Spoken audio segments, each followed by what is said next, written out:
Okay. Good morning, everyone, and good afternoon if you're coming to us on the East Coast. This is our very first webinar here at Costa Rican Vacations. I hope I will find you guys well and that you've managed to log in safely. Today, in our very first webinar, we're going to be discussing all things related to our frequently asked questions when it comes to travel here to Costa Rica. So perhaps you're a new traveler, you're about to arrive in the next few months, next few weeks, and you have questions. Or perhaps you're thinking of planning a trip to Costa Rica. This is the podcast for you. So hopefully, webinar, I should say. Hopefully you can get some of your questions in. We're going to start by going through our top 10 questions over the next hour or so, and we're going to have a Q&A session following that as well. But before we kick off, guys, I'd like to introduce you to everybody that you see on the screen. Adam Baker, I'll be your host, running through some of your questions. You can see Rachel Peck with us, is a senior travel consultant. Hi, Rachel. Hey guys, how are you? And you can see Jess Luecke as well, another senior travel consultant of many years here at Costa Rica. How's it going, Jess? Good, good. Thanks for having us. We're super excited. Excellent. So are we. Pablo Franceschi is going to be our moderator. Pablo's worked with us for many, many years as well on many of our audiovisual projects, videos, and podcasts. Pablo, good to see you. Hello, everybody. Thanks for being here. So guys, I wanted to let you know as well, please do get your questions and answers over to us. You can see this in the question and answer box below. You might have questions throughout the webinar. We will try and get to many of those questions at the end directly live during the webinar. But we also have three other travel consultants helping us today, which is Ulrich, Emma, and Lucia. So you will actually find that many of your questions are going to be answered live during the webinar. And I will be hopefully keeping track of what's going on. I'm also going to get that chat box up and functioning right now, along with our Q&A. So please feel free to ask away. So without further ado, let's get into it. Let's discuss the first 5 questions today. We're going to discuss before travel. So before you come to Costa Rica, perhaps you're thinking about the vacation or you haven't arrived yet. What are the things that come up the most for us? So one of the first questions, of course, is when is the best time of year to travel to Costa Rica? It's a very open-ended question. Rachel, when you get asked that question, how do you initially explain when someone's got free dates and they don't know when to come? Yeah, usually I first try to kind of find out what's most important to them because Costa Rica really does have it. Number one is warm all year round. But really we've got 2 main seasons and it doesn't really differ in temperature, but it definitely differs in rain versus summer like weather where it is a bit hotter. So I do like to find out first, like what's the most important to them, because if wildlife is important, then maybe come whenever it's a little bit more rainy, because then the wildlife is more active. But there's 2 main seasons. We've got December through April, which is our summer, our dry season, where there's little to no rain in most areas of the country. And then we've got our rainy season, our green season, which will be May through the middle of December. So yeah, personally for me, it's one of the best times to come during rainy season because I like cooler temperatures and I do like more of the wildlife. But yeah, we really have 2 main types of weather patterns here. For sure. Jess, do you get like when you get asked the difference between traveling in the high season when it's really warm, like Rachel mentioned, and then people, maybe they're on a budget and they're looking to save a few bucks and they go, okay, well, how much does it rain in the off season? What's your answer to that? Yeah, so I live like 30 minutes outside of the La Fortuna area, and it's the rainforest here. So we actually get rain year round. And so I think sometimes we read up on the internet how there's this huge difference in the entire country between like December through April dates and then say like May through November. But here in this area, we get rain year round. So I think it's super important to note that like even if you come, say, in February, which should be like our peak summer season, but you want to visit the rainforest or La Fortuna or the Arnol area in general, or even the cloud forest, it's very likely that you'll get a day of rain or so, or at least just for a few hours. So I think, you know, like Rachel said, it depends totally on what you're looking to do and experience, but also the reason that we have this country that is green and lush and beautiful and full of so much wildlife is because we do get rain year round. So even though you might want to come during some of those peak dates where, especially on the coasts, we get a lot less rain, it's still really common that we get rain year round throughout the Central Valley and more of like in the rainforest and cloud forests areas. So I think it just depends on what you're looking for. Yeah, no, I totally agree. Rachel, whereabouts are you based? So I'm based in Ubita, which is about an hour south of Manuel Antonio. So on the Southern Pacific region, which we do have a little bit more of like a rainy season and a dry season. I mean, like Jess said, it is Costa Rica's rainforest. And this is what I tell clients, like what makes the country so beautiful is we do randomly get nice rain, like rain showers. So our weather pattern does tend to be pretty much like, you know, we get rain during rainy season, during dry season it's pretty hot. So I do live near the beach, like 5 minutes away from the beach. So I do get more warmer temperatures. I love that we're on this webinar and we are literally, for this tiny country, right? We are scattered all over. Me and Pablo are based here in San Jose in the Central Valley. Jess is further north, 3 hours north of me towards La Fortuna, and you're about 4 or 5 hours south on the Central Pacific. So we're now at the end of July. I look out the window and it's like really nice, sunny, broken cloud. You know, San Jose's pretty pleasant, 28 degrees. It's about 70, 80 degrees, 85. How warm is it with you guys? And is it raining right now? Jess, go ahead. Yeah, so it is completely cloudy. It was sunny this morning when we woke up, but I'll turn you around. Oh, lovely. But It's a that's like flat land out there. Tropical Looks like cloud. a cloud forest. Yeah. So we've got clouds this morning. I have a video on my phone that maybe I'll post later. We had a perfect view of the volcano like 3 hours ago. So the weather changes super often. But again, the reason that we have this green, lush, beautiful country is because this happens daily, right? We go from sunny, clear skies to cloudy. It's not raining at all, but it's a little bit cloudy. And then maybe we'll get a shower for an hour or so. And then maybe it'll clear up again for beautiful sunset. So we get a little bit of everything here. You know, one thing I find so interesting, and I feel like it's something that like we do tell our clients is like if you're coming for like the three main locations, you know, a beach, a cloud forest, and the Arenal area with the volcano, like you really need to pack for 3 different types because Monteverde or a cloud forest, it will be a little bit chillier in the evening. Yeah. And depending when you go to Arenal, it could be super hot all day and then chilly in the evening. Like it's so scattered just because it is there's so many different microclimates here. But yeah, down in Ubita, we finally hit our mini summer. July and August tend to be less rain, at least for the coastal areas. So we've hit that. We did have a pretty big rain shower yesterday, but then this morning we woke up, it was beautiful and sunny. So yeah, it's definitely, it's the mini summer here for sure. Yeah, I think it's a really good. So funny. The mini because summer. Here, our May and June was amazingly sunny, like off the charts. That's not super normal. And this July has been super rainy. So that's funny that you guys are. I always, every time, and I'm approaching 20 years living down here, I always find every time I go to the Arenal area, and we try to encourage a lot of people to go to La Fortuna for the adventure before going on to the beach, at least if you've only got a week, right? That even if you travel in the high season in the rest of the country from, you know, January through to late April, it's worth mentioning that if you are in the Guanacaste area, the beaches in the northwest of the country, it's an awful lot warmer. You will tend to see a lot more dry, arid land, a lot more dry, sunny weather, great for swimming. But the volcano can always be hit and miss. The Caribbean side, down the middle of the country, over to the east, is the other way round, I guess you guys would say, where you tend to see the wetter months for the other part of the country, like you mentioned, Jess and Avita, all the way along the Central Pacific coast up to the north, around late August, September, October, November. And then that's when it tends to be drier on the Caribbean side. So you do always get that, you know, it's like, when's the best time of the year to travel? Depending on weather, it depends where you're going, right? Are you looking for wildlife? Because then it's dependent on the wildlife. Do you want some good offers on the hotels? Then it's going to be the off season. Are you able to travel in the holiday months when you're perhaps coming with your family or your kids and they can't be at school? So I guess it depends entirely what your purpose for coming is. That makes sense? I always like to respond, and I think and whether it be a traveler of mine, a sibling or family or friends, my immediate response is there's never a bad time to come to Costa Rica. That's why you tend to travel with someone who knows what they're talking about, because based on when you're coming, there's a certain part of the country that tends to be in their good weather season. So there's really not a bad time to come. I say would kind of summarize my quick response that I normally give to that question. Yeah, no, I love it.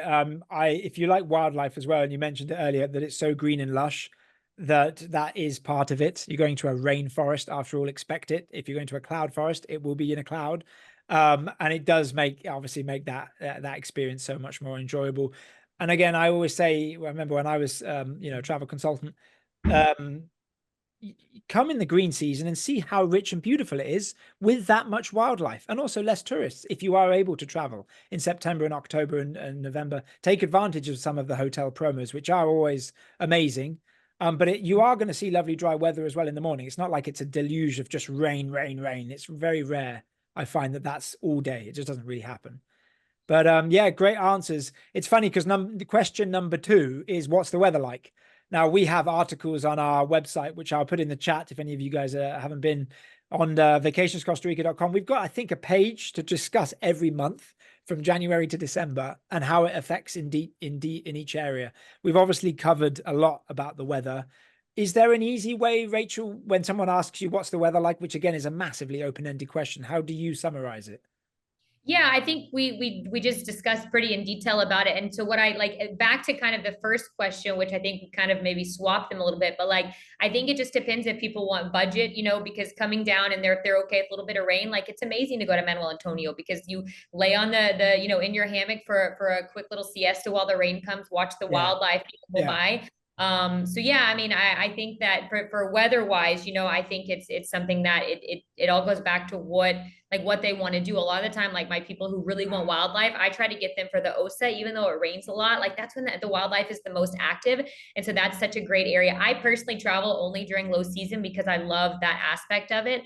So September and October are the 2 main months that I like to travel just because of the weather. Not as many people. It's just a great time to travel. Yeah, totally agree. Does it vary much for you, Jess?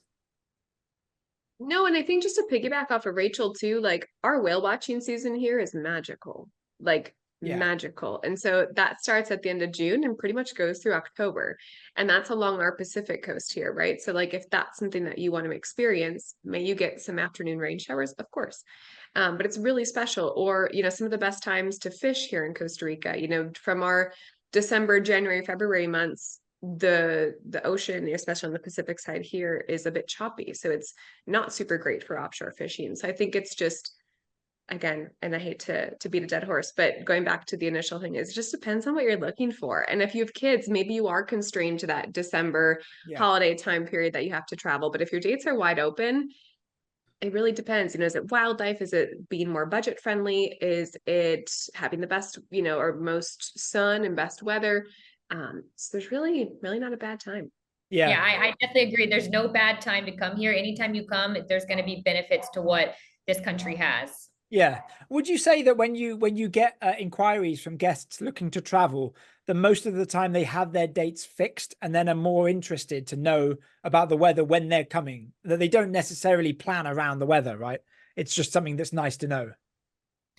I would say the majority, because we do a lot of families, that's like a big part of our clientele base. So they usually have fixed dates. Usually they can be there's a wiggle room on either side, just they could pull the kids out of school for a day or two. But most people who are retired or anybody who, you know, can usually, are like the snowbirds, you know, that can travel January through March, we get a lot of those. And then their dates would be flexible. We say, okay, don't come at President's Week, maybe come a week before for flight prices, for better availability. So I would say it really differs, but yeah, I would say the majority of our clients do have pretty set dates when they can travel, and then we would just advise on the best areas based on what they're looking for the best experience. Yeah, no, that makes a lot of sense. We've got a message here from, I think your name is Joke Delu. I hope I pronounced that right, from Belgium. Thanks for joining us. He says, don't mind the rain as long as the trails are open. That's a good question. When it comes to actually adventure, the rain doesn't really impact many activities, right? Right. I don't think there's very many tour operators that unless it's dangerous conditions, which they will do. Our tour partners are very good about that. But usually you'll see people out there just with their ponchos on and still hiking the trails in their mud boots. Yeah, exactly. It's got to be really, really strong weather to change any tour, especially on the adventure side. And it also always makes it more exciting. I think we are going to be doing a podcast in the next couple of months about adventure and adventure tours. So we will get stuck into that. But let's get cracking. Number 3 that comes up a lot, and we've done a lot of podcasts and videos and articles on our site. The question is very open. Is Costa Rica safe? So before we get into the different areas of what that means, Jess, when someone asks, you know, they're thinking about Costa Rica, maybe they've compared it to Mexico, what's your immediate response? Yeah, I always like to be super transparent. And I lived here as a single female for 6 years. And so I always speak like I lived here in the Poas region and in La Fortuna and Arenal area by myself for 5 or 6 years. And I never not once had an unsafe situation. I then also like to follow it up with, I'm also not walking the streets of some of the most popular areas at 3 a.m. after a night of partying. That's just not what I do. Yeah. And so I think just like I grew up outside of, you know, the Milwaukee, Chicago area, I wouldn't do things there either. And so if you've traveled around, especially internationally, you tend to have a pretty good sense of where you should be at certain times. And perhaps, you know, combing the streets of a popular town at 2 a.m. is not the best decision.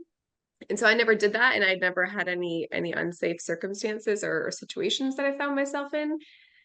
And so in general, I would say it's a very safe country. But again, it just depends on where you are and kind of what you're doing or what you're looking for, right? Yeah, 100%. How does that compare to your response, Rachel? Yeah, absolutely. Now there's going to be the normal, you know, petty theft, which is also in the US as well. If you leave your, you know, cell phone at the beach and walk away from it, like those are things that are going to happen. But we always just let clients know, like, make sure you always have your valuable things on you. But yeah, I've lived here for 11 years, and I even lived in San Jose while I was training for this job back 9 years ago by myself. And I used to walk all around San Jose. Now, of course, like Jess said, I was not walking past, you know, certain times in the evening time where, Yeah. you know, I wouldn't do that back in Dallas, Texas, where I'm, that's the big city where I'm from. Yeah. So yeah, so I definitely agree with everything Jess said, but there is definitely going to be the petty theft that is in most countries. Yeah, it's just about being sensible, right? You know, back in the UK, I wouldn't be hanging around Birmingham, Liverpool, Manchester, London after hours with, you know, loads of bling bling, loads of jewelry, or my wallet hanging out. Again, just sensible travel, right? I mean, petty theft in some of the larger towns, maybe you'd be more careful. Tamarindo, obviously you've mentioned San Jose. Most of the places you visit, I find outside of the Central Valley, are really friendly always. There is 7 different forms of police in the country, and one of those is the tourism police.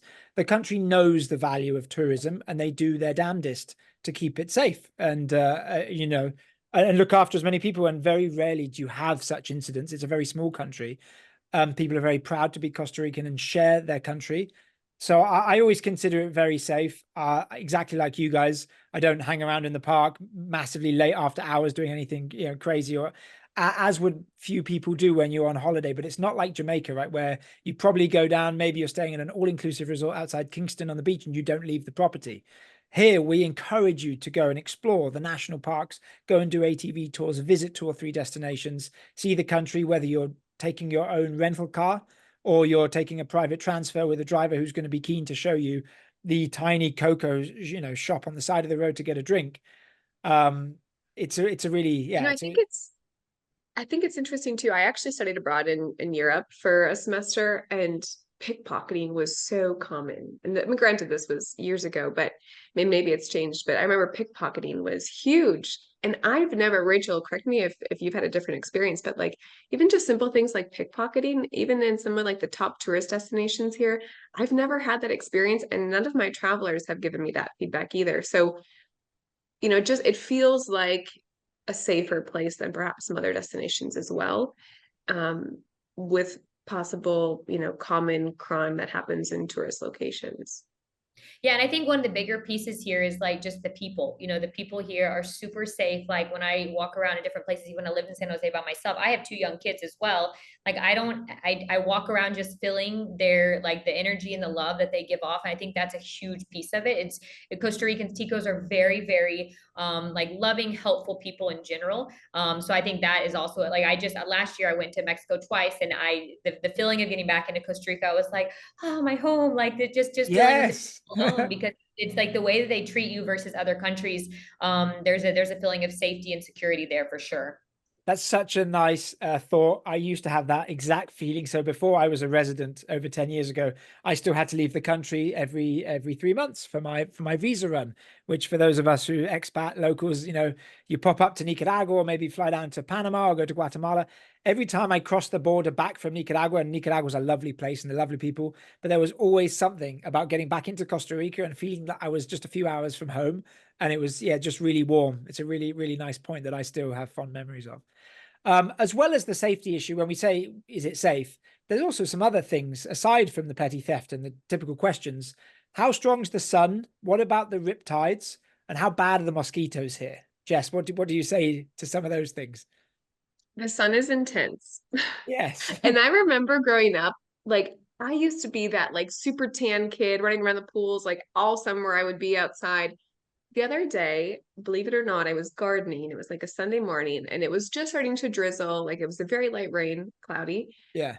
And I come in, I'm like, I am burnt. And it was raining. Yeah, the So like UV. I always No, say yeah. the sun here is no joke. Sunscreen all the time, face, shoulders, chest. The sun here is intense. I have a mad respect for the ocean. The riptides are also intense. Yeah. And so being with, someone who understands, the ocean and the tides and kind of where to go and where not to go, especially a lot of our hotels that we work with, or even, Airbnbs, if you go that route, people in the area know kind of, how to advise, to Yeah. certain beaches and beach towns. And so just asking around so that you're aware at least of where a certain riptide might be, or, or whatever it might be. But as far as, sun and sea, definitely mad respect. I respect them both tremendously and kind of, plan my vacation around them both. Mosquitoes, though, I actually don't think that they're any worse than, when we were growing up in Wisconsin and, going to our lake houses and cabins of friends on the weekends. It's the Yeah. same. So, a lot of hotels will have some bug spray, but just bringing, a handheld bug spray along with you is always a good idea. Yeah. I wouldn't say specifically, for at the hotels or your accommodations as much, unless you're, at a super secluded place in the middle of the jungle. But, especially when you're going on hikes through the forest, hanging bridges, things like that, definitely recommend bringing some bug spray. Yeah. And I'd like to add to that, it's really important because geographically we're much closer to the US or North America, North America, Canada, to the equator, right? Being down here in the tropics. So even if you say through light cloud, the UV rays are much stronger, even when you're in the cloud forest. So you're 1,500, 3,000 feet up. So you're actually technically higher. When those clouds break, it might feel cold. It might drop down to 60, 65, but it's going to still be really, really strong.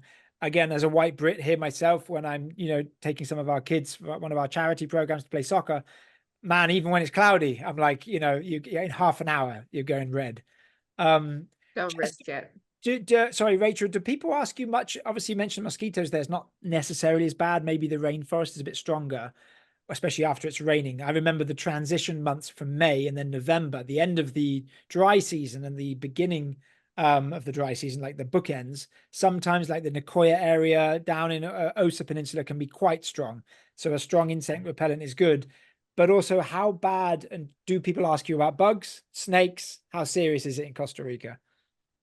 Yeah, I mean, the mosquitoes, I think I have a different experience than Jess because I live near the beach. So of course, they tend to be a little bit more intense, especially like at sunset time. But yeah, I mean, the snakes and that kind of wildlife, like when we have those questions, like they're definitely here. There's definitely a lot of dangerous wildlife. However, I mean, I've lived here 11 years. I do a lot of the tours. I go hiking. I've literally never seen, maybe one time I've seen like a super intense snake, like a terciopelo or something. And I was with a guide who pointed it out.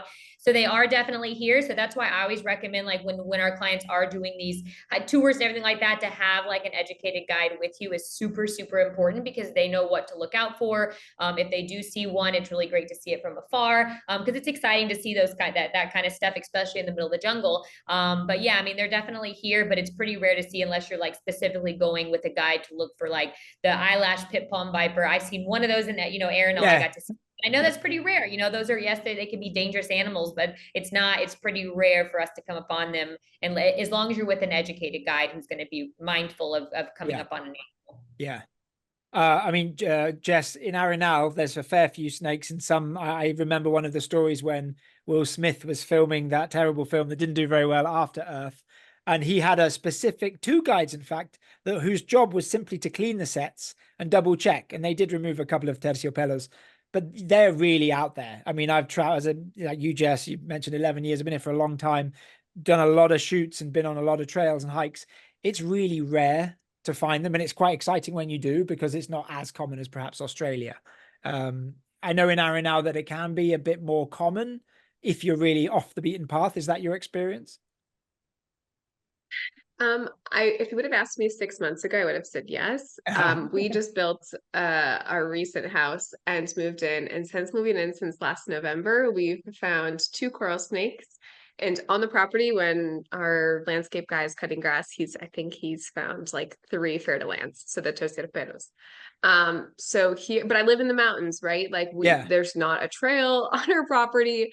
No one really walks down there. And so they're Yeah. probably looking for rats or, small rodents.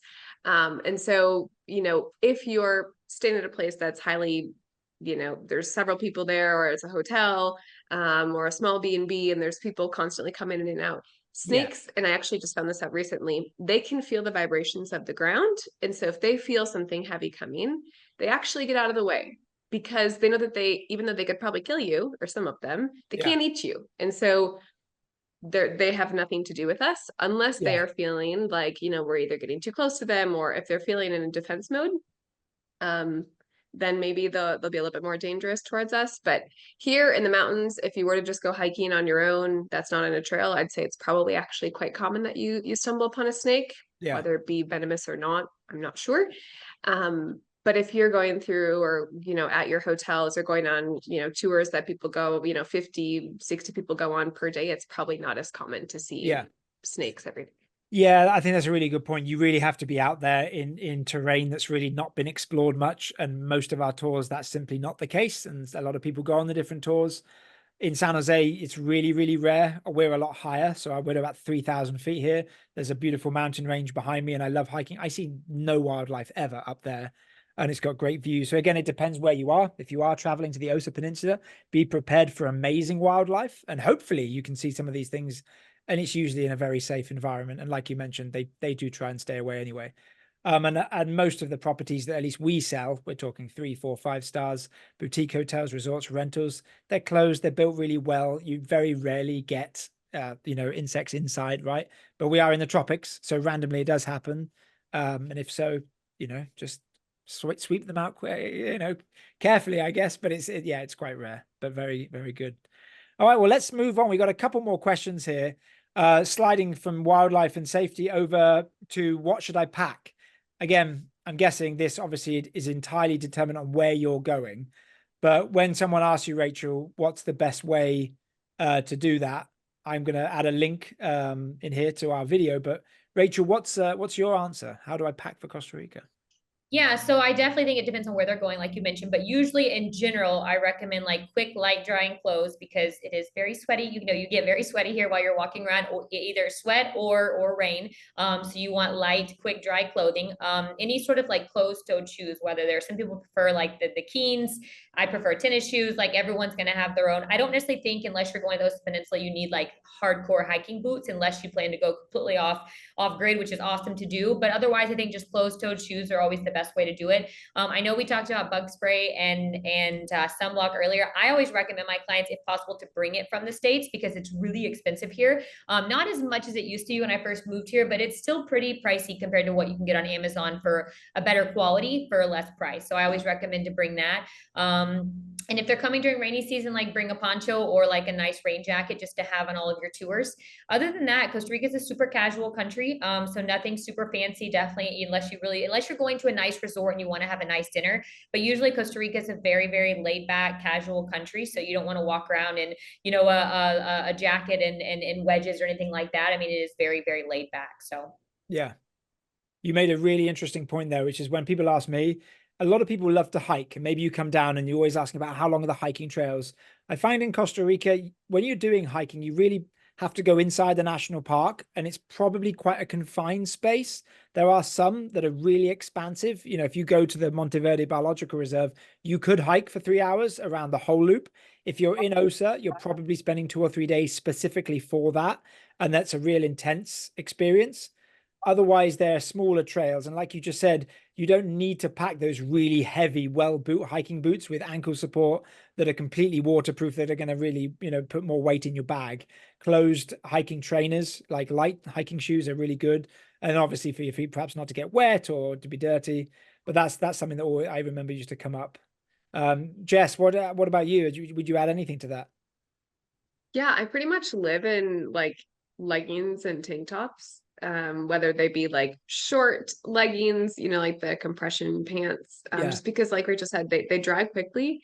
So even like when I'm doing waterfall rappelling or something, I'll tend to wear, you know, longer leggings so that the harness is comfortable, so that, you know, I'm not scratching up my legs if I, you know, go up against a tree or something. And so I tend to use those. I have a pair of tennis shoes that are super old, and my husband is embarrassed that I still have them, but they're all black. So even when they get dirty, you can't really tell. Yeah. And I don't care if I get another hole in them. And so I use those for all of like the more adventurous tours. I had a traveler ask me actually just yesterday, they're like, Crocs are okay, right? And I was like, probably not. Just because even though they're comfy and they're water resistant, they're super slippery. And so, you know, when climbing across rocks or things like that, if you're going to a waterfall, it's super easy to slip, and we don't want you guys to twist your ankles. So if you're going to use, you know, some sort of water shoe, ones that are like Rachel said, I think Keens or Chacos that are a little bit more sturdy, or just like a lightweight tennis shoe is Yeah. really nice. One thing I do want to piggyback on, because that's one thing that anytime I'm out, like even going on just like the, you know, just normal laid back tours, like hanging bridges, like you get dirty here, which is part of the charm. So definitely make sure you're bringing clothes that are not, you don't want to bring your brand new white tennis shoes or brand new white, nice, you know, leggings or anything like that. I mean, you're definitely going to get like dirty, but like fun, you know, it's going to be quite the experience and adventurous. So definitely don't bring anything like brand new for your day, like outings, you know what I mean? Bring stuff that are easy to change, or black clothes, like Jess mentioned, because it's definitely fun to get nice and dirty here. That's so true. And along with the dirty, like you mentioned earlier, the layers, it's essential, because you can be like, when the sun comes out, it can drop like 10 degrees sometimes, like super sun, and then it's raining half an hour later, like deluge of water. So you need like the under layer, maybe a throw over, and then a light waterproof jacket, then be able to take it off and go from nothing extreme levels. So yeah, that's great. I'm gonna actually add the video here, so everybody can go ahead and check it out if they want to learn a little bit more, because obviously it varies, his and hers, and then maybe kids. But yeah, really good answers. One of the last questions before we move on to being in country, a question that comes up sometimes is, how do I manage my cell phone data network and coverage when in Costa Rica? How do you address that, Rachel? Yeah, so typically I first have the client go to their cell phone provider, because it's changed over the years. It used to be where you could buy a phone here, you could buy minutes, but I don't think that's really something people do anymore, because most people have, and I think cell phone coverage in the US is really good. Like it comes over to Costa Rica, I think most big providers, and it's easy to just change your phone over to it, like just temporarily. And I'm pretty sure it's pretty inexpensive. So I have clients first start there if they want to get the international plan, even if it's just for the week or two they're here. And if not, there's pretty much Wi-Fi everywhere. I mean, a lot of our private transfers have Wi-Fi. Almost all the restaurants have Wi-Fi.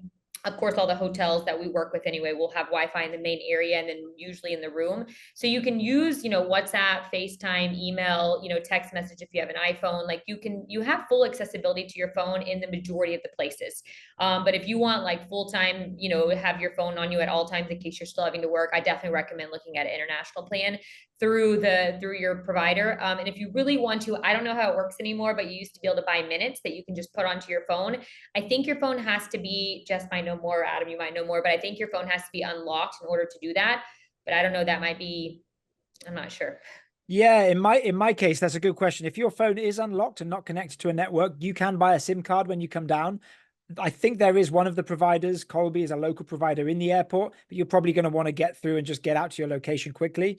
So if you're at your first town, most sodas or local, I guess you would call them like a corner shop, as we would call them in the UK, but like a little supermarket would sell the tiny chip, and you can probably do a top up, pay as you go. I have an unlocked phone, and I switch between my UK chip when I'm home and my Costa Rica chip. In my case, it's a prepaid, so every month it's, you know, has a fixed cost, but you can also spend like $20, 10,000 local Costa Rican colones. And you can, yeah, that will probably keep you more than happy for a week, especially if you're staying here. But yeah, if you want to be able to get connected, it's worth mentioning San Jose Airport and Liberia do have free internet. So the moment you land, you can connect inside the concourse.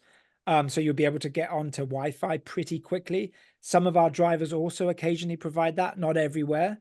So you will find Wi-Fi pretty easily as well, if it's not so much of an issue. I do want to jump in for one more thing. Sorry, Jess, Yeah. but one thing to like, even if you do have service, like even for us that have, you know, Costa Rican phone numbers, like the service in the country when you're driving through the mountains through different locations is really spotty. So that is something that's really important to note, that I would, you know, if it's when you're driving between locations, especially through the mountain towns, you're most likely not going to have service. So that is something to keep in mind. So you're not constantly getting frustrated, your phone not working, whether you get the Costa Rica plan or you get the international plan through your provider. I mean, when you're at the hotel in the different areas, yeah, it's pretty easy. But if you're in more of the remote towns, getting through the locations, that you probably won't have service. Yeah. I find that in Costa Rica, there's three principal ones off the top of my head. Obviously, Colby is the one that probably most people outside the country won't know. That's the local part of ISE, the electric company here. But obviously, Claro and Movistar are the other two that are optional, that are quite well known in Central and South America. I think probably as well, maybe southern parts of the US. I'm not sure. Does that tend to make sense on your side, Jess? Do you have a particular affiliated your phone? I use Colby, and it's not too Yeah, bad in the mountains, but I always suggest just to do the international plan with your cell phone carrier. When I first came down here, I had Verizon in the right. US, and it was $10 a day, unlimited. And so that was really nice because you're never worried about like, oh, I can't watch this video because it's going to eat up all my data or whatever. Yeah, And so the unlimited plan was great. That was, 6, 7 years ago, probably almost 8 now. So I have no idea if that's changed. yeah, And sometimes my travelers will be like, oh my gosh, that's so expensive. There's 5 of us and paying $10 a day for 10 days. It's a lot. You really only need it with one phone. Like Rachel said, and I think Adam, you hinted a bit too, like most of the drivers, all the hotels, pretty much restaurants, there's Wi-Fi pretty much everywhere. So just having it on one phone is more than enough.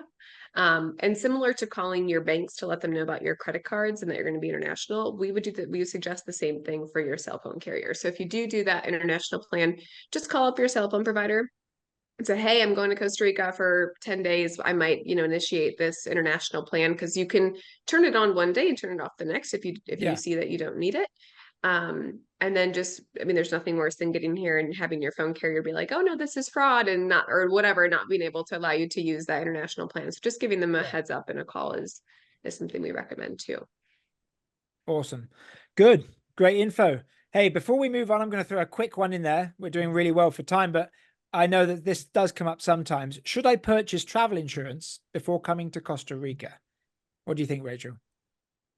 Yeah, yes. Well, it's hard for us, like say, yeah, insurance is something that's very, it's insurance. So in general, I think my answer for peak season is absolutely any sort of peak season, high season dates, like 100%, no questions asked, just because hotels do tend to have a little bit more of a stricter policy for last minute cancellations, flight issues. If there's there's a lot of stuff that can come up. And during our peak season, which would be like December 18th through January 4th, and even all through January, February, March as well, just because in their spring break and President's Week, hotels do tend to be pretty strict on their policies. So I do think it's always worth having. But of course, insurance is insurance. It's if you find a really good policy that feels like a good fit, then I would say go ahead and get it. On our side, we always do try to have the hotels work with us on making exceptions or trying to get a reschedule, but there's never a guarantee on that. So I definitely think it's worth at least reaching out and talking to a travel insurance, and whether you have one that you prefer, we can also recommend one. But yeah, I would say the answer is usually yes, but it's also very difficult to just flat out say yes, absolutely get insurance, because it's insurance. Yeah, it's based on the user, right? Obviously, if you're doing adventure activities, you're putting yourself out there. Better to be safe. Does that similar for you, Jess? Yeah, I think it depends on each person's situation. For example, I almost never purchase travel insurance for I travel because I don't have kids. My parents are happy and healthy, so I'm not worried about something happened to them or my grandparents.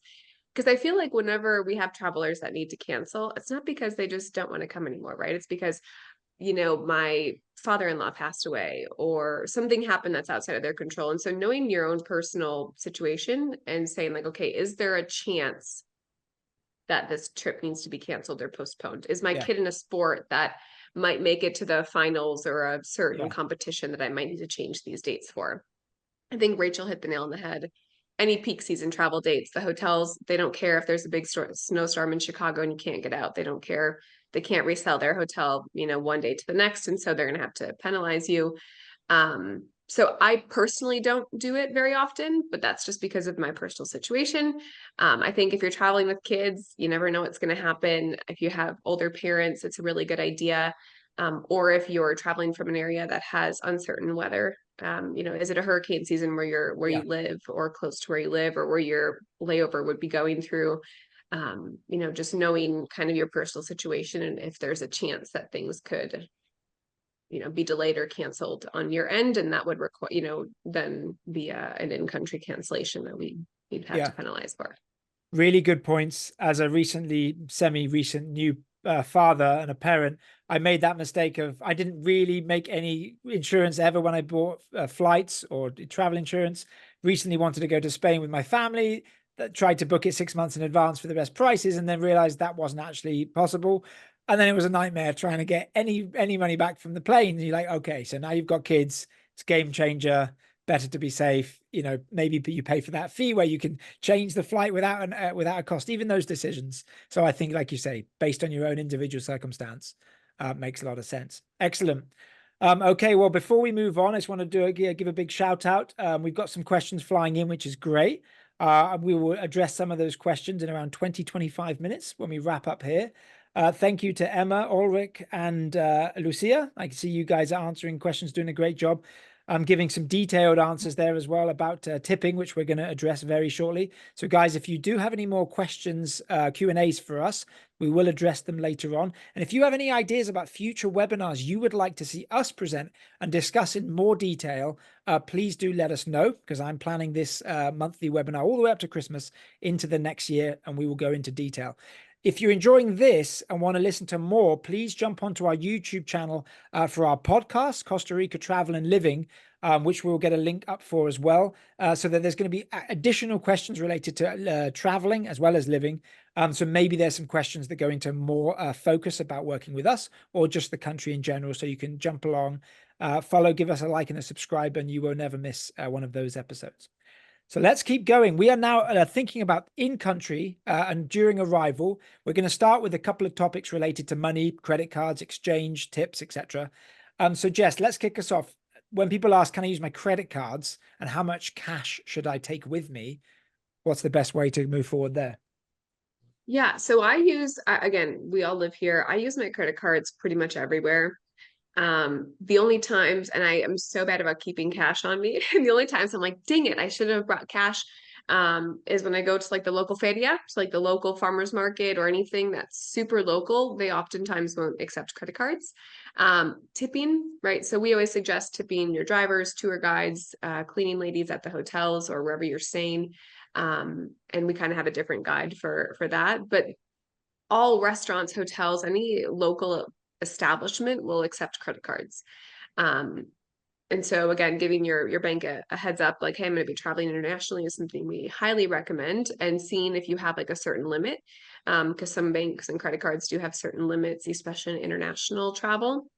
You know, people will come and be like, oh my gosh, I didn't realize I had $1,000 international limit, just, you know, to avoid fraud and things like that. So making sure that you're up to date on that is great. As far as how much cash to bring, it depends on how long you're coming for. How many tours are you doing? Are you renting a car? Do you have a private chauffeur or private transfer? Because all those things are going to depend, right? Rachel, I don't know if you want to kind of chime in on how much you recommend bringing, but it really, whenever travelers ask me, I take a look at their itinerary and I'd say, hey, if, you know, based on what I tend to tip or whatever I tend to bring along when I travel, here's kind of what I'd recommend. But I don't know if you have more of like a general rule of thumb. You know, it's funny because I actually don't ever give a number because it's almost impossible, because I don't know if you're a huge, and I explain this, you know, like, of course, tipping is a big part of what, you know, it shows the appreciation of what they go and do. So it's a big part of like what you're going to be tipping like everywhere you go pretty much. So I always recommend like, hey, I'm not able to give a number because I don't know if you prefer to pay everything in cash or if you're a big tipper or if you know, so it really depends. I just explained coming with a decent amount of cash. There are ATMs, a lot of main big areas. Some of the hotels even have ATMs on site. So I usually recommend not bringing all your cash in at once. Just to you know, you can take it out as you need it. Take chunks at a time. But like you said, credit cards are pretty much taken everywhere. But I hate to give a number because I don't want to tell someone something like, oh, I'm a bigger tipper, why did she tell me to bring more? Or vice versa. know what I mean? You told me way too much cash and I had it on hand. So it gets a little bit. So I just say like, hey, I would start with a few $100s depending on how big the family is for that. Bring it in small bills to tip your driver and that kind of thing. And then especially if you're going to Arenal, there's multiple ATMs around, you know, that your private drivers can stop along the way for an ATM, or if you have a rental car, you can stop. But ATMs are pretty accessible here. So I usually recommend just starting with a chunk that you feel comfortable with, and then you can pull out more along the way.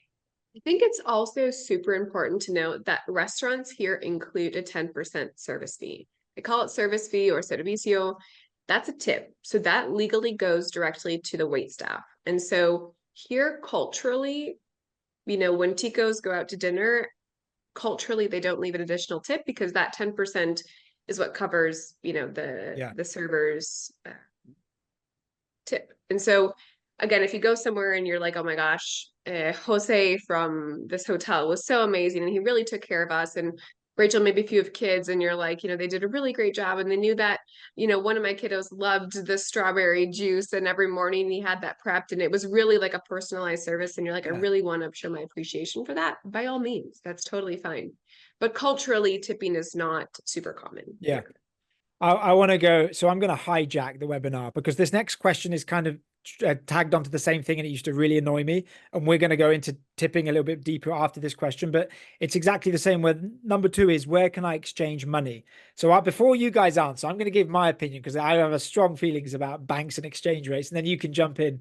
So this used to really annoy me because we live in this modern age, right? Where, you know, ATMs, banks, everything is very accessible. Everybody's trying to make a buck here and there. It drives me mad when anybody goes to an airport to use the Bureau d'Exchange and then they get screwed by, you know, large decimal points of the translation. Like you just mentioned, it's entirely up to you how much cash you initially want to bring based on how much. It's worth mentioning that in Costa Rica, you can use US dollars, paper bills, 1, 5, 10, 20, 50s and 100s are not commonly accepted. Your change will be in Costa Rica colones. Today, the exchange rate is more or less 5.25 Costa Rican colones to $1. It fluctuates slightly, but it's, if you think about the idea of 10,000 being $20, it's kind of close. You can take out from your bank a chunk of Costa Rican colones from the ATM directly from your checking account and only get charged once. There may be $4, $3, $5. That depends on your bank. But that exchange rate is always going to beat the in-airport exchange rates because it's your bank taking an exchange rate. And there's very, very low cost there. It drives me mad when people go, oh, should I take $500 and change it in country in the airport? I was like, no, you can use US dollars, take small bills for tips, and locals love dollars. That's great. And then by all means, go to the ATM and take out local currency. If you're going to a small soda and you're stopping for Costa Rican food on the way, it's great to have local Costa Rican colones because it's more accessible. Then the person doesn't have to do the math in their head and maybe undercharge you on the change on the way back. I know you guys mentioned Visa and MasterCard are accepted everywhere. Amex, American Express, is becoming more popular, but it's not quite taken maybe everywhere, especially as Visa and MasterCard. But I always say when exchange money, don't exchange money, certainly not before you arrive, not in the airport. Get to your first location, have a wad of small bills, 1s, 5s, 10s. And then if you want, that's my rant over when it comes to exchanging money. I don't know what you guys think when you get asked that question, but that's how I feel about people. What do you think? Spot on. I totally agree. I mean, I've never personally done it because everyone takes US dollars here that I don't. And also when you see the line at the airport, because I agree with everything you just said. Adam, I think it's something that it's cheaper just to take it out of the ATM. You're set and a lot of banks are actually pretty more reasonable with ATM fees these days. But yes, even the line when you get into San Jose Airport, nobody wants to stand in line after you get your bags and try to exchange money or try to get a prepaid cell phone. Get out of the airport, and exactly.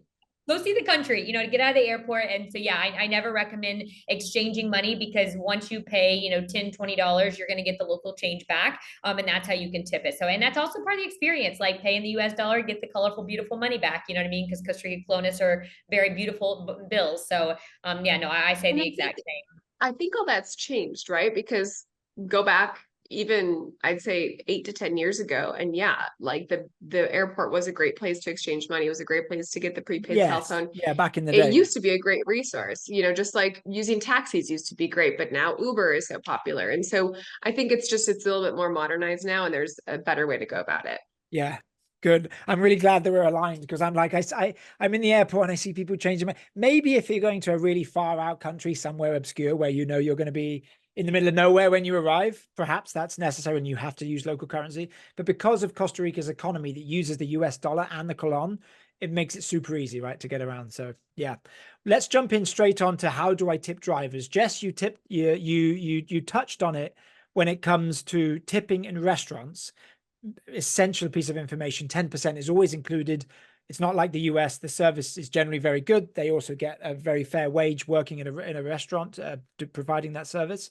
If you want to tip additionally, you can. I've noticed a lot of my friends, US colleagues and friends alike, like to tip on top. And for sure, if you're feeling like they've done a great job or they've gone above and beyond, it makes a lot of sense. In our chat, you can see Ulrich has actually gone right into detail. Specific bellboys, maybe $1 per bag, hotel maids, perhaps $2 per day, tour guides, $5 per person, drivers, $5 per hour of service, fishing, 15 to 20% of the charter fee. These are great numbers. Is that kind of where you guys land on tipping? What do you think, Jess? Yep, exactly.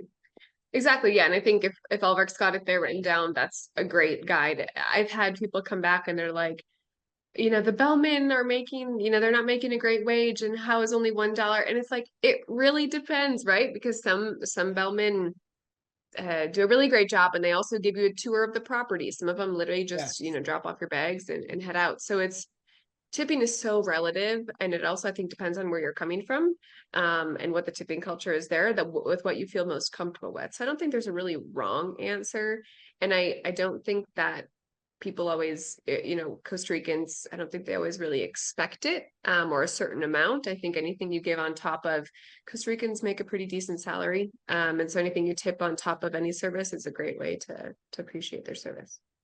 One thing I wanted to piggyback on, Jess, you had said earlier that ties this all in is, like, because I have kids, we just went to Arenal Springs in the Westin. My entire family from Texas came, and there was one waiter that every time we went to dinner, they would get crayons for the kids. Like they went above and beyond. Yeah. So at the end, this is something I recommend to my clients, and especially at a hotel like the Westin, where all tips are usually included in the rate. That's not most hotels are not like that. But you can tip above, and you can leave like an envelope at the front desk to say, Josue, this is for Josue specifically. Like, I think that's really important to do, if you feel like they went above and beyond, and do it to the first, for the specific person, because I think that it shows in that they're doing a really amazing job at making the clients feel super loved and good. So I think that's something that you can also do as well. Yeah, I entirely agree. And that's also the case for a lot of our private transfers. At Costa Rican Vacations, we tend to use private transfers. So the driver, most of the time bilingual in English, will provide an experience from A to B, whether that's 1 hour or 5 hours. And you can have a really great connection oftentimes with these drivers who will literally stop when you need to, lunch, a bathroom break, to see something on the side of the road, sloths, wildlife, stopping for a coconut.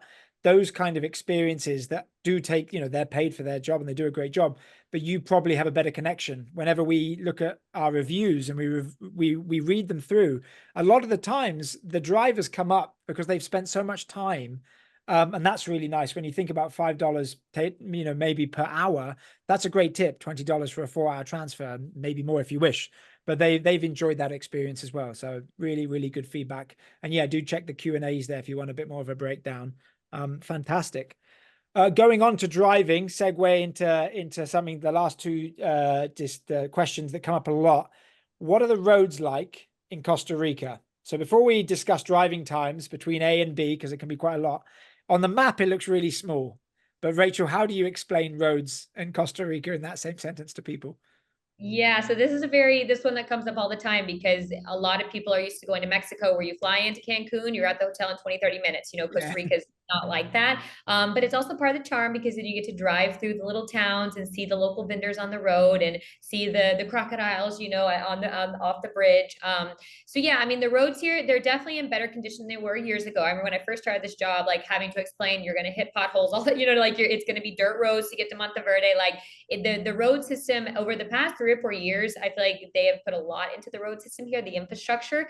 So they're definitely a lot better than they were in the past. So I have a lot of clients that actually actually ask me, like, my friend went there 5 years ago, 10 years ago, and they said the roads are horrible. Like, so yes, they were. A lot of them used to be more dirt roads, or they didn't get to fix them as often as they should have. But I definitely think they're a lot better. Now you are dry, they're very windy roads. This country is not, there is a highway system here, but it's not like a highway system that we're used to in the US, where it's all boring, concrete that goes straight, through the cities. It's very windy. You're going through the mountains.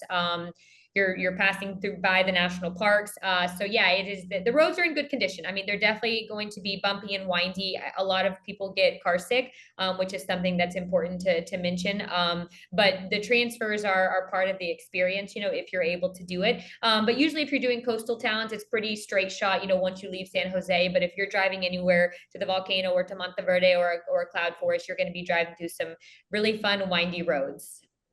So true. Would you agree, Jess? Yeah, I think it's interesting. Like, I came around that time, Rachel, where everyone's like, the roads are terrible. And I got here and they were just starting to get better. And even now they're much better. And so I would tell some travelers that are considering, perhaps driving themselves or renting a car. I'm like, oh yeah, the roads they're paved, which is a huge upgrade from years ago. And I've had some travelers that come back and they're like, Jess, that was terrifying. We're not used to bluffs just on the side of the road. We're not used to, here when you get to a bridge, when you're not on the highway, when you get to a bridge, it's just one lane, and they weren't really sure who yields. And so there is definitely its own, it's definitely part of the culture. But I've also had travelers who I've tried to talk out of renting a car, especially when there's kids. Going back to the fact that there's not great signal on the roads. If you get lost or a flat tire and there's no signal and you have kids in the car, it can be a little bit stressful and not super relaxing. And I've had people that I've tried to talk out of renting a car, and they rent it and they call me like, Jess, that was no big deal. We're totally used to driving in mountains. It was great. We weren't worried at all. So I think it depends. And again, I feel like a lot of these questions perhaps were becoming a bit redundant because it depends on where you're coming from and what you're used to. But it's super true, right? Like if you're Costa Rica, where you're visiting in Costa Rica also, because if you're doing coastal towns, like that's pretty easy if you're just staying in Guanacaste, if you want to have a rental car. Like if you fly into Liberia and you're just going to, especially like Hermosa or Papagayo, you're there in 30 minutes and it's super easy, and the main road out of Liberia is super easy to drive. If you, and I would say probably 90 to 95% of our travelers do go to La Fortuna, Monteverde, Rio Celeste, or some of those other, more mountainous or rainforest areas. If you're going to any of those, it's going to be some mountain driving. Windy roads, bring the Dramamine, Exactly. and just kind of be ready for that. But they're paved. Yeah, and on top of that, like it's such a, whether you're doing rental car or the driver, like I always recommend my clients to ask the driver, like, hey, can you take us by a local soda? That, like, to get that authentic. I mean, especially if you're staying at more resort locations, like you want to be able to feel the culture of Costa Rica. Like our whole goal is to get people to come here and see what Costa Rica is. And so there's so many amazing little places that that you can stop at to see, like the local, like even like the local like even the different ways that they do the candy and it's just really, really cool and unique to be able to stop by and see all those roadsides little things. So it's definitely an experience. Now on the flip side, there are charters and domestic flights you can do in between locations if you really can't do it. So there is that option as well. I think for sure, we've got it planned to do a whole webinar on getting around Costa Rica, and we're going to compare rental cars to local transportation, to private transfers, to domestic flights, because that's a whole subject in itself, especially when it comes to times. You make a really good point. It depends entirely where you're going. If you live in San Jose, you're going to find more potholes in the off season just because the tarmac gets eroded from the rain really quickly. Even when, me driving down my local little boulevard here where I live, within a month there's a huge hole and you're like, you bang your tire, goes straight into it. And if you're going between Liberia and San Jose, there's huge sections of the highway are actually brand new and really, really well maintained. So it varies massively. I remember 6 months ago I was visiting El Silencio, which on the map is like 45 kilometers from where I live. It took me 2.5 hours as the sun was going down at 6 o'clock, and Google had taken me up and over the back, and there was like this cloud and I couldn't see 5 meters in front of me. The headlights had to be turned down, and I was literally driving 5 kilometers an hour, looking out the side of the car with my wife on the other side just to get down the hill. It was crazy. That's not to say that that's the case everywhere, but you may run into these experiences. The only thing I would recommend is, I don't know how people did this 20 years ago, but having Google Maps and then comparing to Waze having two options of understanding how to get to your destination using a sat nav service is so helpful, because driving in the Central Valley, just with the one-way system, which way you can and cannot go, if you didn't have local experience, it can be incredibly complicated. So that's another reason for considering a private transfer, so you don't have that stress. But again, it depends entirely where you're going, right? I always like to recommend two things. If it's your first time in Costa Rica, just do the private transfer. It doesn't actually end up being that much more. And then you get the local expertise, you know where to stop. It's like smooth sailing. If you love Costa Rica and you come back, then you can decide to do the rental car if that works best for you, if you feel more comfortable. Also, if you have kids, just do the private transfer.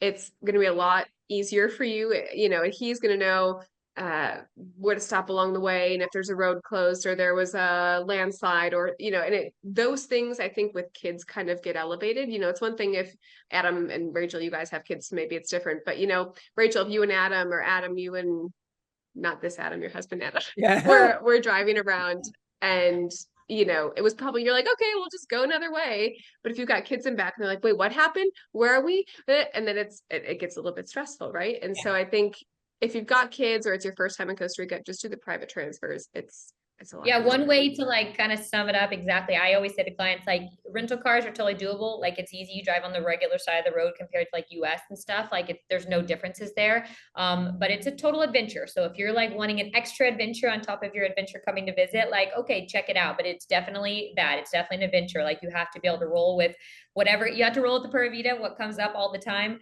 But yeah, so it's definitely private transportation all the way.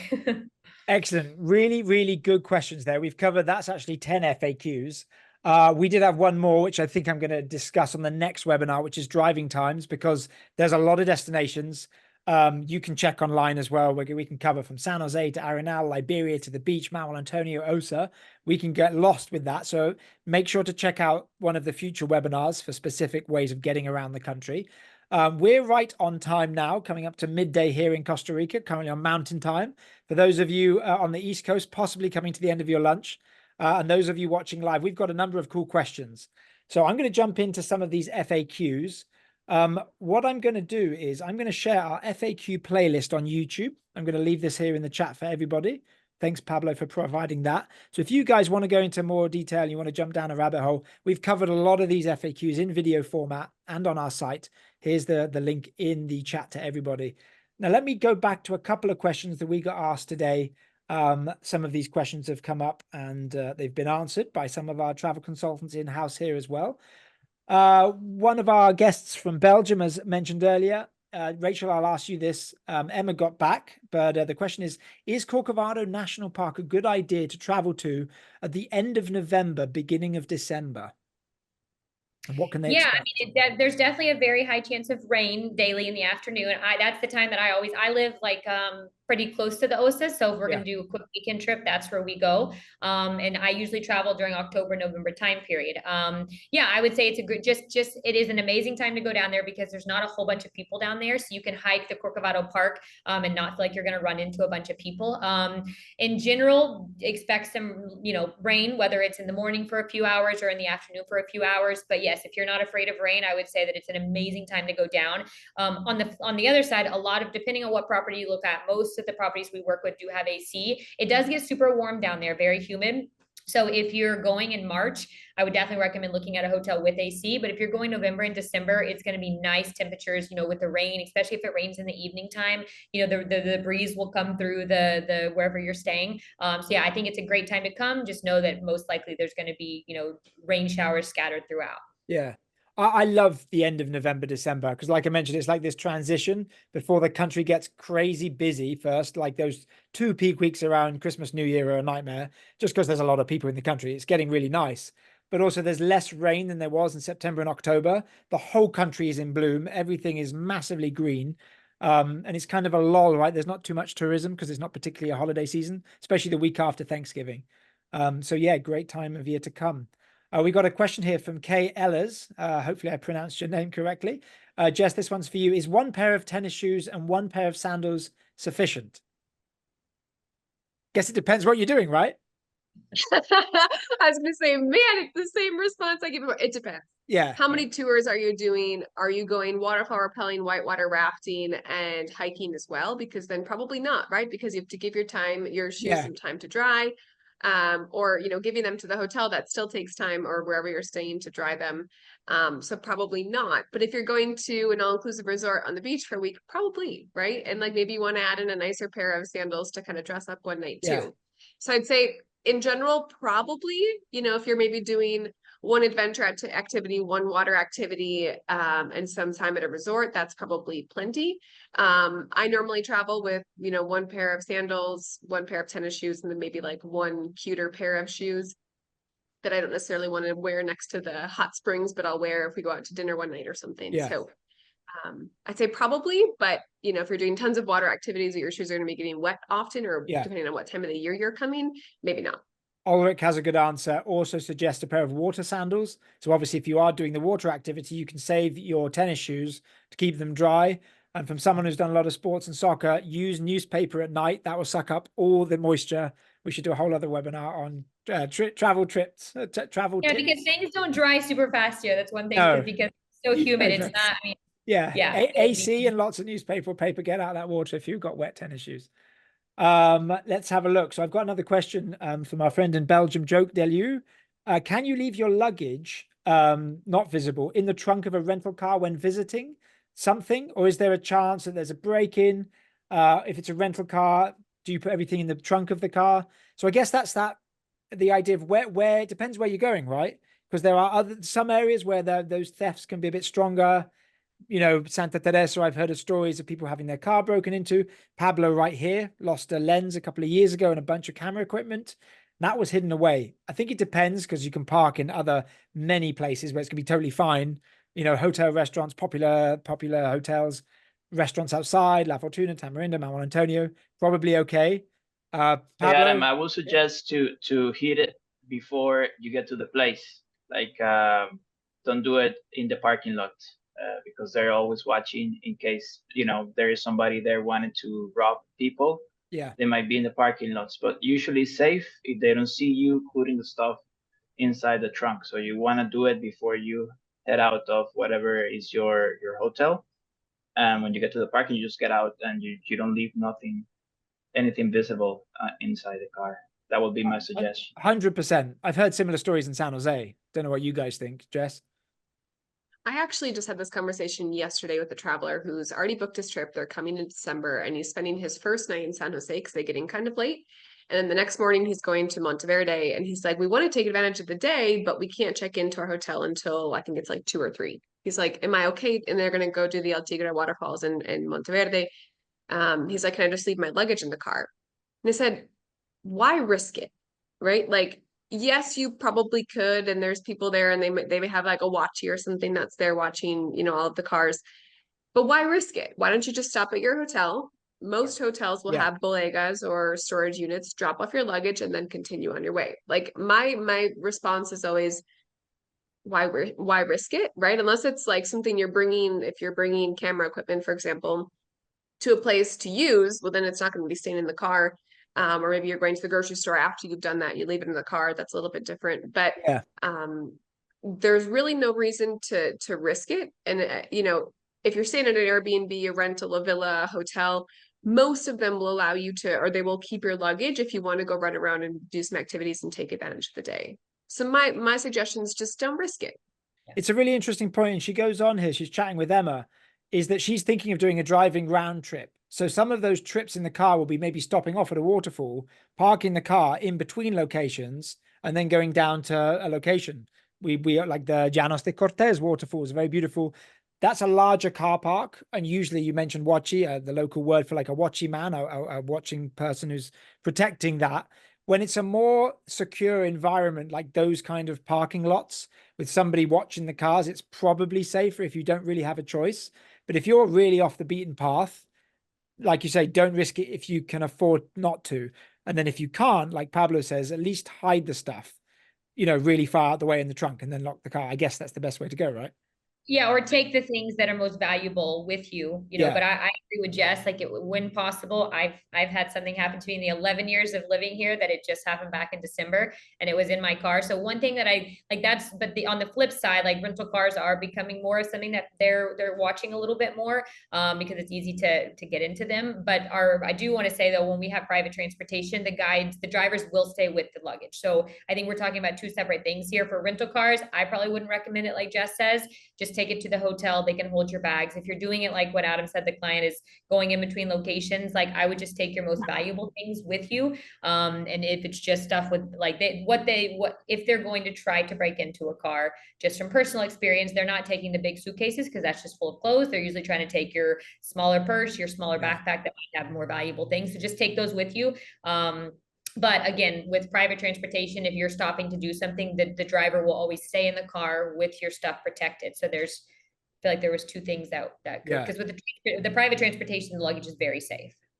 Well, I think Rachel made a really good point. Sorry, Adam. Yeah. Bringing a small bag is a really good idea, especially if you have kids, to carry snacks, to carry a small towel, to carry your passports or a copy of them if you leave the original at your hotel. Just bringing those valuable things, you know, a wet bag for your phones in case it starts raining. Like having a small bag or a small backpack, bringing that along is super helpful. A water bottle, and then you can just put, you know, kind of the essential things in there, whether you have kids or not. It's just a really nice thing to have here. Yeah. No, I think the small bag is a really great one, especially for those most valuable things. I agree. I was thinking back, you know, as I said, I've been here for a very long time, nearly 2 decades. Off the top of my head, I can think of less than a handful of times I've heard of this, you know, with what you guys have said and a couple of other friends. Most of the time it's because a bag was left on a back seat in the car in San Jose on a public park where it wasn't safe and people could just bang pop the glass like they do in other countries. You know, it doesn't really matter where you are. They're just taking advantage of what they see, unfortunately. So again, it's just being savvy if you can, and yeah, being safe. But a really, really good question to address.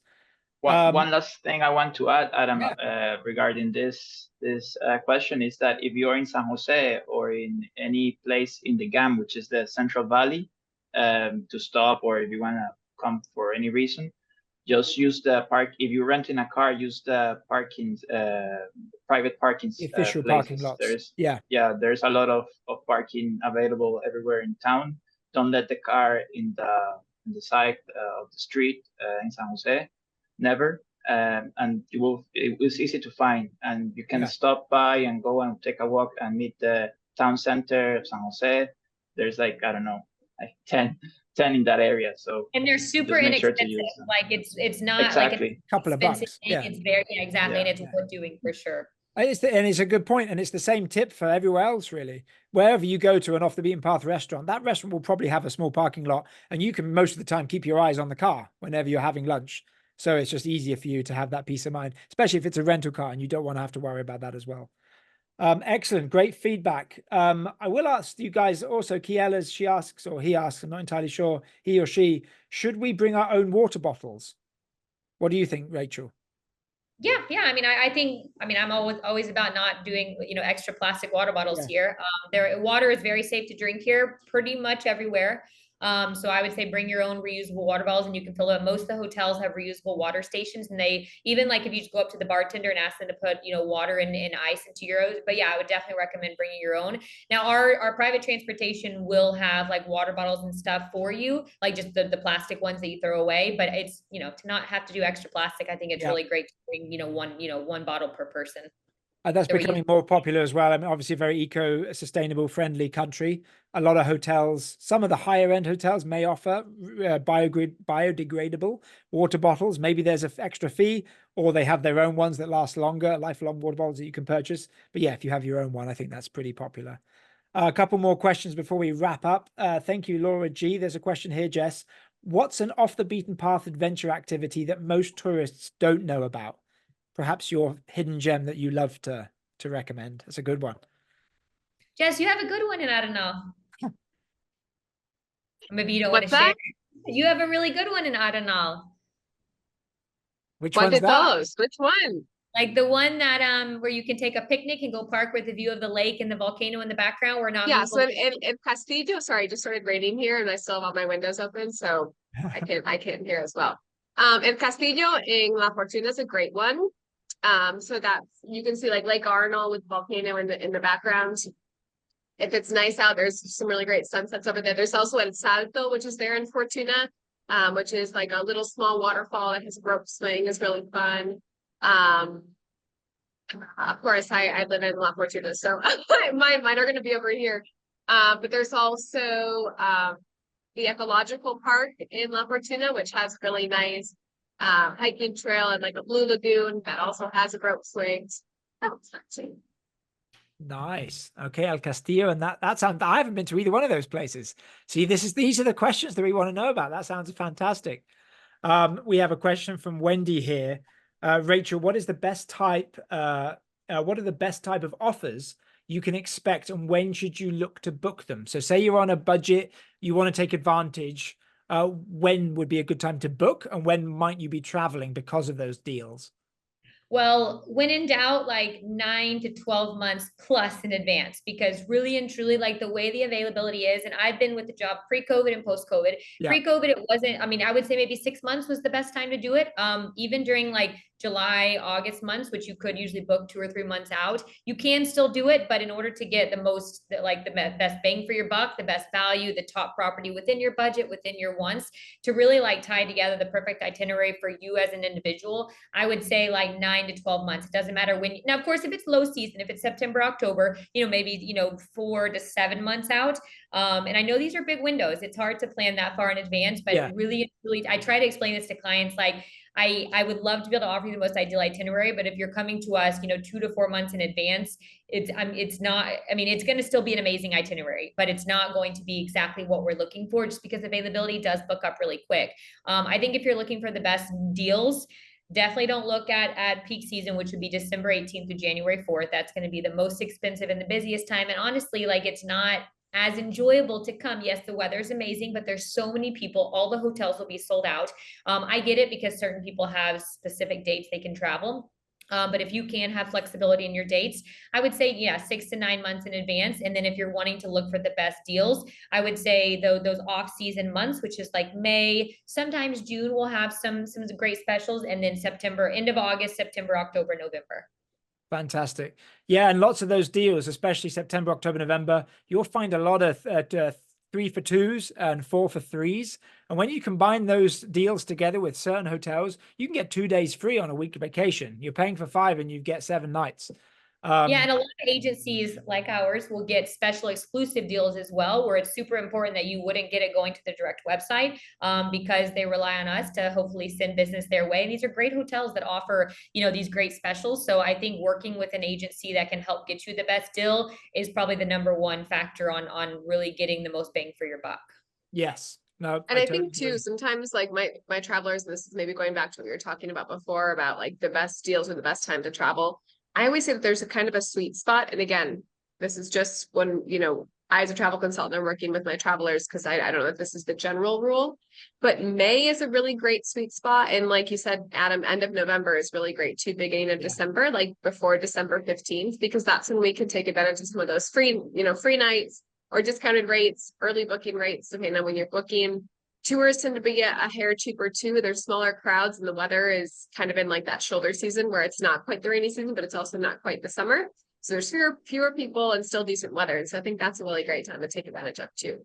Yeah, May is actually the month that, like, if clients see the prices for January, February, March, where we can't find them the most availability, I'm like, hey, let's push it to May. I get it's not as cold in the US or Canada during those dates, but at the same time, like, you're going to get the best itinerary, the best, it's just overall like the best month to come, in my opinion. Yeah, excellent. And a family that's looking to spend, $10,000, if they can save, 20% or $2,000 by sliding the dates a few weeks or into May, that can be, that could pay for their flight. Exactly. And the flights are cheaper too. The flights will be so much less expensive by doing those dates as well. And playing around with back to her original question, playing around with like the availability on like the airlines websites on the cheaper dates, because you could shift your dates by 2 days. You could save $200 to $400 per airplane ticket, which is pretty big savings. Yeah, and that's a really good point. If you're looking to book, if you can book 9 to 12 months in advance of the vacation, the sweet spot for airlines is usually 5 to 7 months. So then you can also wait slightly, think about moving those days around, so it actually works really well with the airlines. You can also check those in incognito mode, so you don't build up cookies and cache on your computer. All the best ways to get the cheaper flight deals as well. Really good point. Okay, the last question before we wrap up here comes in from Leslie Freeman. She's actually asking, what's it like in the middle of January, meaning how busy? I'll throw that over to Rachel. Yeah, I would say in the past years, January was more of like our, I mean, it still was our high season, but I think over the last year since COVID, it's just as busy as New Year's and Christmas week, surprisingly. I think because colleges don't usually go back until at least mid January, and so it's very, very busy. It still is a better time to look for availability wise than the December time period, but I would say it still is. But it's beautiful weather. I mean, it's very summer-like weather. But in just the specific question, I don't know if Jess would agree, but I would say it's still just as busy as, say, New Year's Eve. Yeah.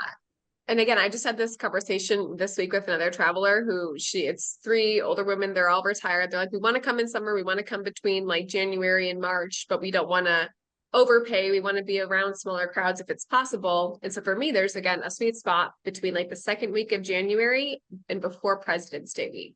So, or even like third week of January, if you can slide it or if you can make that work. Maybe it's not cheaper than say some other times of the year, but it does tend to have less crowds. And so just a little bit more of a personalized experience, a little bit more attention to details, the hotels and things like that, not as full. So I think like second to third week of January before like the second week of February is a good time. It's a good point because everybody's just come off those. You need to plan it now. If you plan it now, that's true. Yeah. For in terms of space and the hotels that you want, I mean, we're about 6 months in advance. It's a good point because you've avoided those 2 or 3 peak weeks of vacations when everybody's off at Christmas before you get to spring break and all the holidays that you mentioned. And also the weather. Sorry, I was just going to say, the weather is still that transitional period. So it can still be quite windy and really sunny, but not nearly as hot as February and March. So in that sense, it's also still quite greener, especially if you're in the north of the country where everything gets really dry and arid around March because it just hasn't seen any rain for 2 months. It's still not so bad in January. I was going to say too, it's not just the hotels that book up, right, Rachel? Like it's also the national parks now and tours. So the government here in Costa Rica has changed some of the requirements or possibilities at some of the national parks. So now during certain times of the year, they only allow for, 100, 300 or 500 people per day to come into the park. And so you have to pre-purchase those tickets and they do sell out. Same thing with tour guides and tour operators. If they only have 12 tour guides and they only allow for like 10 people on a tour group, we don't have a ton of huge, 50, 60 person tours here in Costa Rica. And so those things book out too. And so booking in advance for some of these key times, it's not just the hotels, especially if you're like, hey, I don't need to worry about that because I book Airbnbs. It's also the tours. And if you don't want to do a guided tour, it's also the national parks, which you could do on your own, but those do book ahead or book up ahead of time as well. And rental cars, especially the larger ones that are really strong for some of the roads, like those are selling out faster the last 2 years than I feel like they ever have in the past.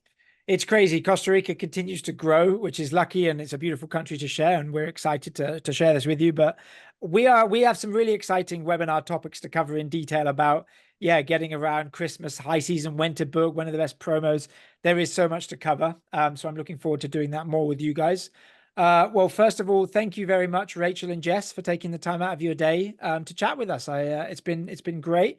I've put your emails in the webinar chat. So if anybody wants to reach out directly to either one of you, they can do so. This will be recorded, and hopefully in the next 24 hours or so, we're going to be up with our website on vacationscostarica.com with a new webinar page, so that if you guys do want to rewatch this, you'll be notified of that very shortly. And if you haven't subscribed to our newsletter, please do so, as this is where we will be sending out our very first pieces of promos for our next webinar, so you can sign up and make sure you join the party for the end of August. Pablo, thank you for moderating today. It's been a pleasure to chat with you all. And as ever, have a great rest of the afternoon, guys. Thank you for joining. And as I always say, hasta la próxima. Bye, guys. Bye-bye. Bye-bye.